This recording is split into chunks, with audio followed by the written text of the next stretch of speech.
Hey guys, what is up? It is dehBoy back again for another video.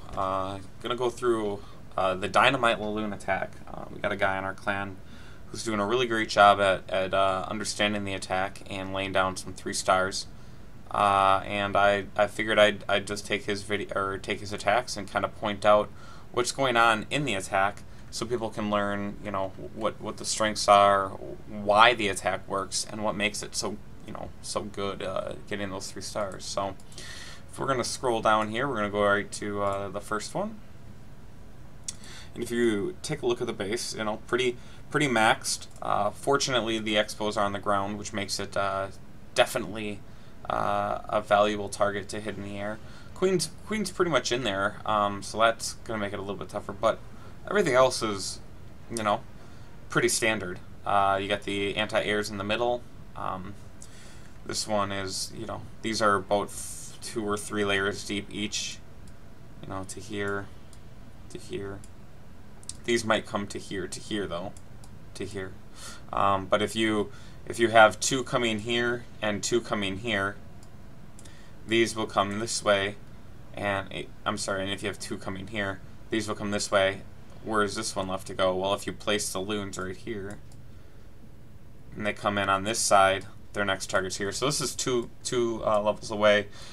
This one's obviously 2 levels away, and again, you have the same type of thing on each side. So you can pretty much get to the anti-air towers at 2 levels away, which is really important. If these are really centered and you're investing a lot more to get inside, what happens is your hounds just kind of take a pounding before your loons can actually catch up to the attack. So in this attack, there's 3 main parts. I'll switch colors here. What don't we do?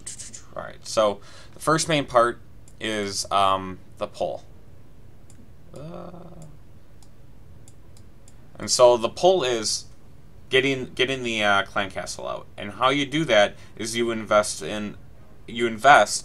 1 hound and 6 to 8 loons, depending on what kind of defenses there are, to get the pull and clear out a wedge. So what happens is you get the pull, so that's the CC,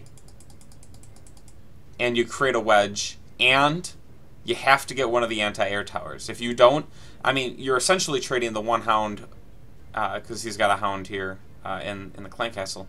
The idea is you've got 1 hound per anti-air defense. So if you don't get that anti-air defense, you're minus 1 hound and still have that DPS, even though it might have a sliver of health, that it's going to still shoot the same amount of damage out unchecked.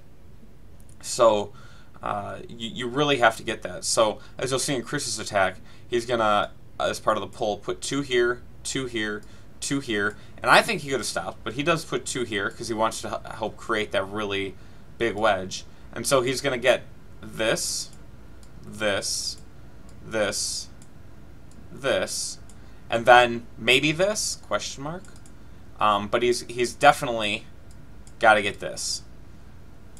So those are the must-haves of this first part of attack, plus any Teslas that are in this box section.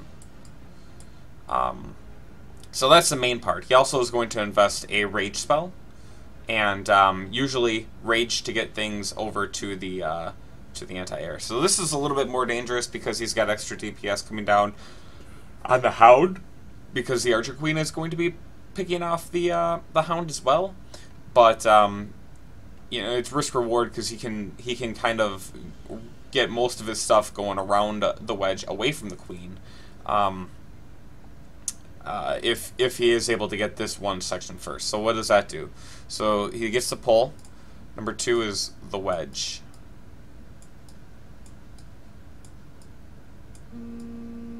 So now he's created the wedge, and we'll say he doesn't get the question mark, but I don't remember if he does or doesn't.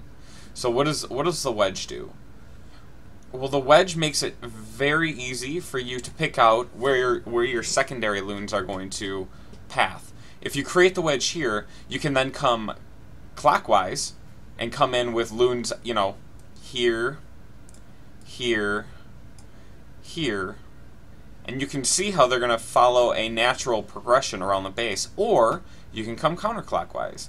You can come with loons here, loons here, loons here, loons here, and again they're going to follow the progression around the base. So what this does is it allows you to have tanks tanking the damage from the anti-air towers while you know where your loons are going to go and then how they're going to move across the base. And so you're always making sure that your tanks, your hounds, are taking and soaking up that damage while your loons are coming in a predetermined way. So really the thing about creating the wedge and then moving clockwise or counterclockwise is creating a pathing for your loons that is going to be most effective. You know, how am I going to move around this base effectively? How am I going to, you know, pinpoint defenses and really destroy this base? And that's really the third part right now, is the loon drop. Loon drop. Spelling is hard. Drop. Whoop, whoop, whoop, whoop, whoop. Okay, so the loon drop.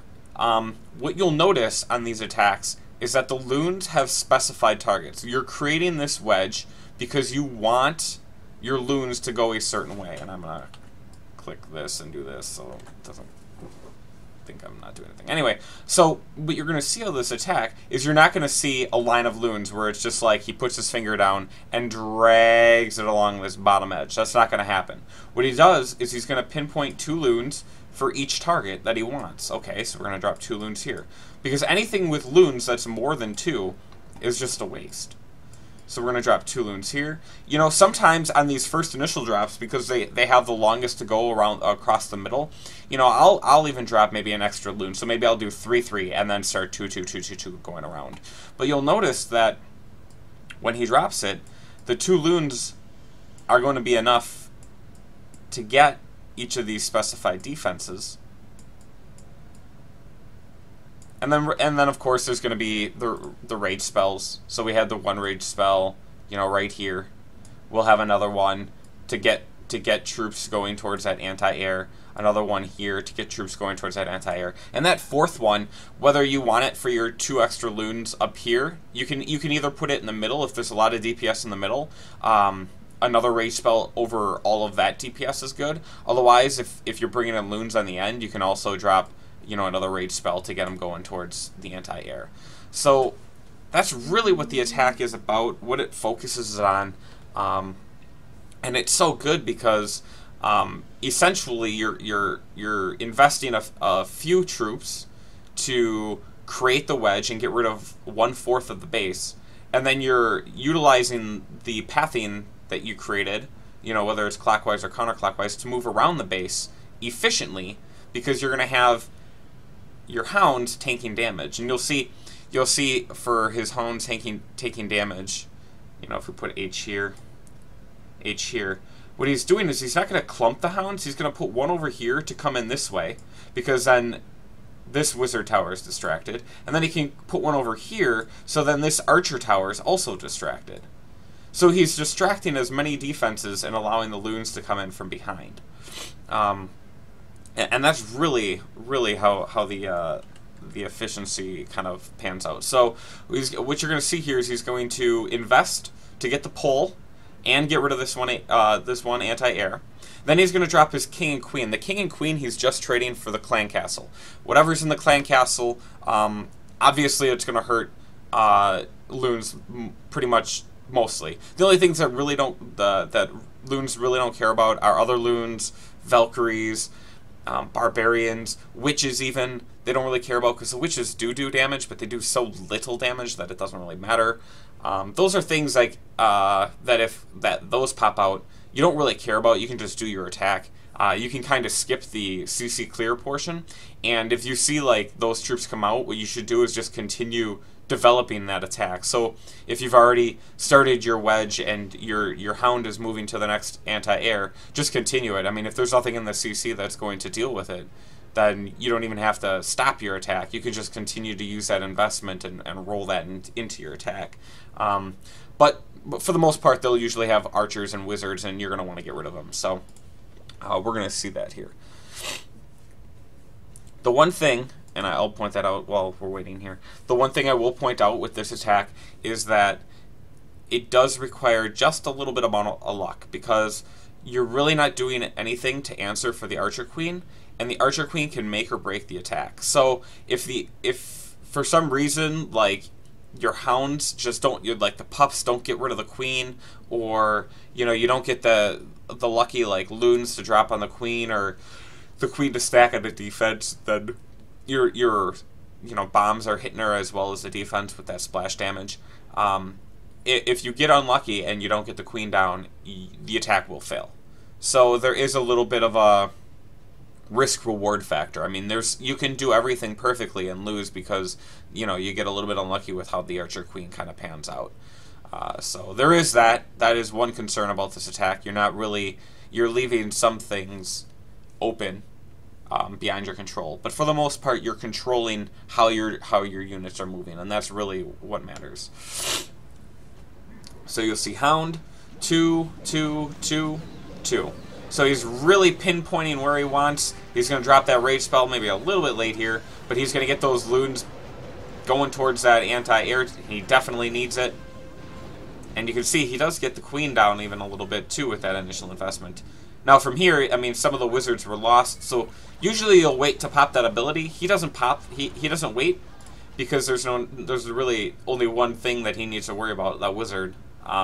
So he's just going to get some extra archers, deal some extra damage, and you drop your king and queen to the area that you already sectioned off, because your king and queen can help with the cleanup. If you were to drop the king and queen in this corner, you know, sure, you're going to get the clear, but then these defenses are going to sit there and ping the king and the queen, the royals, and you're not going to get much out of them. But if you drop them where the clearing is, then they're going to be able to do a lot more for you. So drops king, drops queen, we're all good. You always want to drop the queen first, and then you'll see here he's going to pinpoint. He comes in 2 different angles with those.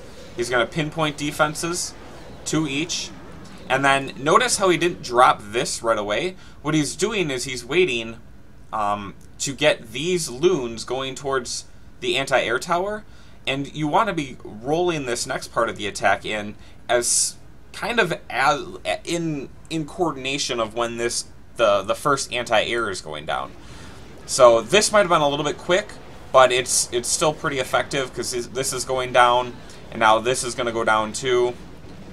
And then you'll see that Hound is flying over, so he's going to drop his last couple loons, trying to pinpoint a little bit better, and then he drops his last rage spell in the middle to get all of those loons that he already has, maybe a little bit misplaced there, to get them going to give that Hound some support, get that anti-air tower down, and now it's pretty much in cleanup mode. And you can see he's got his king died probably to skeleton. I don't know if he popped the ability or not, but he's still got plenty of pups and stuff to help with cleanup, and he's got loons still doing some work too. So all in all, a very good attack.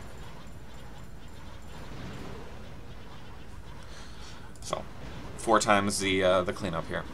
So that's the attack, and we'll go in and we'll watch one more replay from Chris here, who's doing a great job with this attack.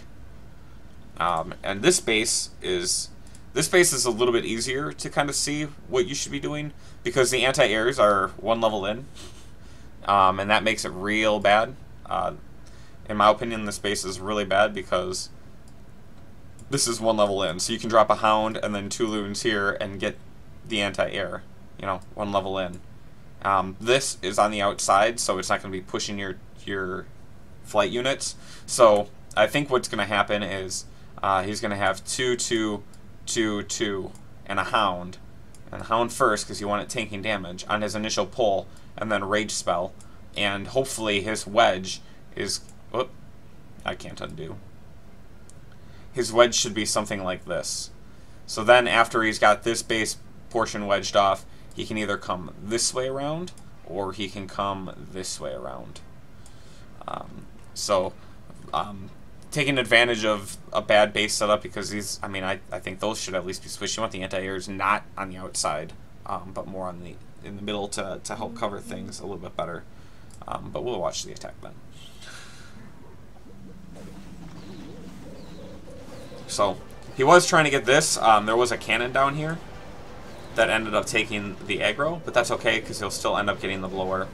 Now, the one thing I do want to point out is if you see the thing that came out of the clan castle, it was a Lava Hound. A Lava Hound is another one of those units that's really not pumping out damage, and it doesn't really slow the attack down that much, I don't think. You know, maybe it's a good thing to get rid of it and have it on your Archer Queen so that when your pups explode, they can deal damage to the opponent's Archer Queen and not just sit and waste time on the pup. So, I mean, it's give or take. Like he could have rolled this attack and dropped his next Hound and next Loons and just continued working itself around the base. But he can also just play it like normal, pull that CC. He's got the CC pull, and then he's going to use his King and Queen, the Royals, to pull it over to a section he's already cleared, and then work on it from there. So I think he puts the Archer Queen over here, which is not exactly what I would do, because again, this section isn't cleared. I would have put it down here because it makes more sense. But he is coming in from this top side anyway, so these defenses are going to be cleared. So it didn't end up mattering. You know, if he would have came from the bottom right, it would have been more of a problem. But great rage spell, getting those troops down. He's a little bit lucky on that one. Tesla Tower. But you can see he's pinpointing and dropping 2-2. You know, 1-2 there, 1-2 there. They're direct drops where he wants the units to be. The Hounds are soaking up all that damage, and you know, because he works through so efficiently, he's got one Hound left even at the end. Luckily for him, and I think the timing here is perfect. It's almost dead, and as soon as it dies, the Expo dies. I mean, it's almost instantaneous. So it works out really well for him. He gets the extra Hound pup, the Hound pop, rather. The pups from the Lava Hound doing a little bit of damage here to the Loons, but the extra pups take care of business. So then, you know, at that point, pop the King's abilities in cleanup mode, working around the base, and getting the 3-star. So that's that Dynamite Laloon attack. You know, it's 2 heroes, 4 rage spells, 4 Hounds, and 26 Lava Loons.